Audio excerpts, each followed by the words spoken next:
Oo, hindi. Ma'am, bilis, 42. Kawawa Just naman. yes or no?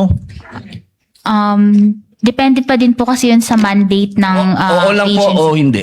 Sa palagay niyo po ba? O sige, skip na po natin. Kung ano.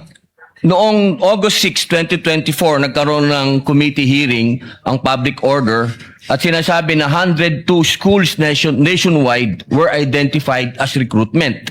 11 elementary schools, 34 high schools, 123 college and universities. Doon din sa hearing na yon sinabi na meron 168 track student recruits remain active sa NPA.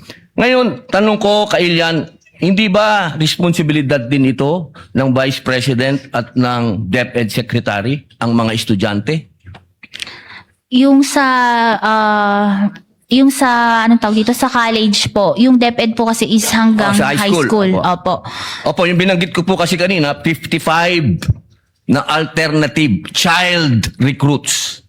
11 elementary schools. 34 high schools. Ibig pong sabihin, tuloy-tuloy po yun. Magmula elementary, paakyat hanggang college. Yan po ang style ng recruitment. So sa tingin niyo po ba, sagot pa din ito ng DepEd Secretary at ng Vice President na lumaban na dito sa terorista noong mayor pa lang siya? No, may. Oo, hindi. Ma'am, bilis, 42. Kawawa Just naman. yes or no? Depende pa din po kasi yun sa mandate ng Oo lang po agency. o hindi. Sa palagay niyo po ba? O sige, skip na po natin kung ayaw nyo sagutin. Alam niyo po ba na sinabi ng NICA, ng National Intelligence Coordinating Agency, na ang budget ng NPA 2016 to 2018 ay 5.8 billion? Yung sa, Oo po o hindi?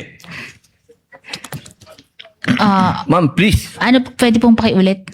Ang budget daw po ng Ayaw sagutin NPA eh. is 5.8 billion. Alam niyo po ba yon? Sinabi po ng NICA. Hindi ko po narinig yun sa Opo. NNews. Hindi ko po narinig yun sa Opo. NNews. Sa palagay niyo po ba, sapat yung budget na magkano po ba ang sinasabi niyo? 500 million ba ang naibigay?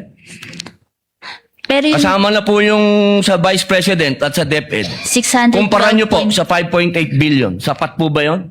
Pero kasi yung sa nabanggit po ng NICA is mako-cover na din po nila bilang isa sila sa mga agencies with. So alam niyo po yung sinabi ng NICA. Alam niyo po. Hindi ko po Yung narinig. tungkol lang po sa estudyante. Kasi alam niyo naman po, sa ngayon, ang nasa front na inilalagay ay mga estudyante. Nabalitaan niyo po ba yung mga namatay nung huli?